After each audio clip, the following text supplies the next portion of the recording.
मस्त लपथपीत रस्सेदार अशी भाजी तयार आहे. झणझणीत लागते बरं का. ही भाजी बऱ्याच घरांमध्ये म्हणजे बऱ्याच महाराष्ट्रीयन घरामध्ये उन्हाळ्यामध्ये केलीच जाते.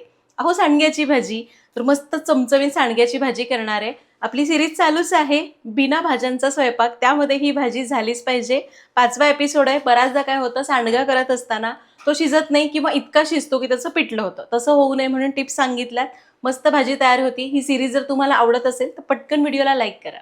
नमस्कार. सरिताच्या स्वयंपाकघरात म्हणजेच आपल्या सरिताज किचन फूड अँड ब्लॉगच्या बिना भाज्याचा स्वयंपाक याच्या 5व्या एपिसोडमध्ये आपण करतोय सांडग्याची भाजी. मस्त चमचमीत होते, चवीला भारी लागते.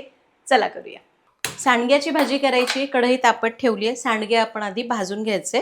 1 वाटी सांडगे घेतले. कढईमध्ये अगदी अर्धा चमचा तेल घालूया. यामध्ये घालूया 1 वाटी सांडगे. सांडगे मंद आचेवर चांगले डाग येईपर्यंत भाजायचे. तर इथं मी हे मिश्र डाळींचे सांडगे घेतले. तुमच्या घरात तुम्ही ज्या पद्धतीचे सांडगे करता, मग कुणी डाळीचं पीठ करून सांडगे करतं, कुणी डाळ भिजवून करतं, कुणी मिश्र डाळींचं करतं, कुणी फक्त मटकीच्या डाळीचं करतं. कुठलेही सांडगे असू देत, हीच पद्धत वापरायची. सांडगे आधी छान भाजून घेतले ना की जेव्हा आपण त्याला रश्श्यामध्ये शिजवतो त्यावेळी ते गळत नाहीत. बऱ्याच जणांचं काय होतं ना, एकदम ते गळून त्याचं पिठलं होतं. तसं होणार नाही. त्यासाठी आपल्याला सांडगे आधी छान भाजायचे. भाजल्यामुळं हे 2 फायदे, एक तर ते सांडगे छान असे तसेच राहतात, भाजीमध्ये गळत नाहीत, आणि दुसरं म्हणजे खमंगपणा वाढतो. तर हे बघा, 3-4 मिनटं सांडगे मंद आचेवर खमंग भाजले. काढून घेऊया. सांडगे भाजून झालेले आहेत. याची भाजी जरी करायची नसली तरी पण हे भाजलेले सांडगे असेच खायला खूप मस्त लागतात.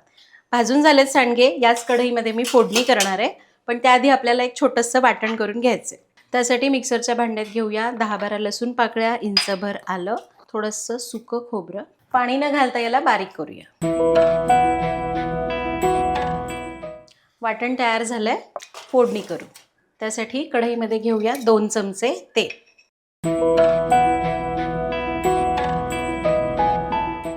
तेल गरम झालं. यामध्ये घालूया अर्धा चमचा मोहरी, अर्धा चमचा जिरं, पाव चमचा हिंग, कढीपत्ता आणि 2 बारीक चिरलेले कांदे.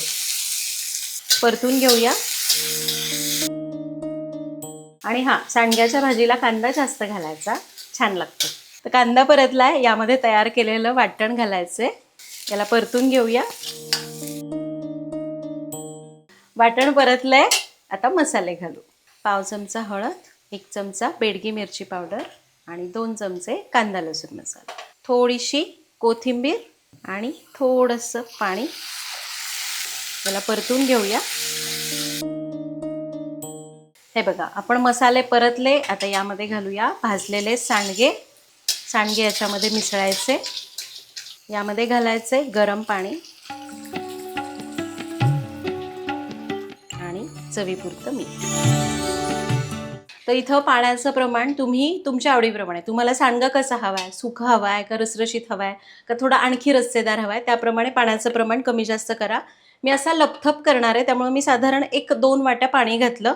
मीठ घालताना एक लक्षात घ्या, आपल्याला सांडग्यामध्ये मीठ घातलेलं असतं, त्या हिशोबाने मीठ घालायचं. त्यामुळे मी अगदी अर्धा ते पाऊण चमचा मीठ घातलं. सगळं आपलं घालून झालंय. याला चांगलं मिक्स करू, गॅस मोठा करू आणि एक उकळी आणू. आणि हे घ्या, याला मस्त खळखळून उकळी आली.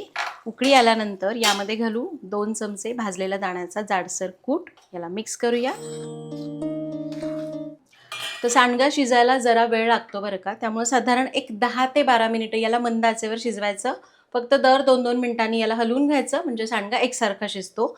समजा तुमच्याकडनं पाणी कमी पडलं आणि तुम्हाला वाटतं की सांडगा शिजायला पाणी उरलं नाही, वरून पाणी घालताना थोडंसं गरम पाणी घाला, म्हणजे मग भाजीची चव बिघडणार नाही.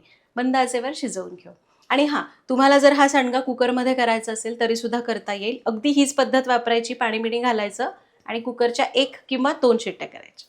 आणि 10 ते 12 मिनिटं आपण सांडगा चांगला शिजवून घेतलाय. आणि हे बघा, आपली ही दाटसर रस्सेदार सांडग्याची भाजी तयार झाली. यावर घालूया चिरलेली कोथिंबीर आणि गॅस बंद करूया.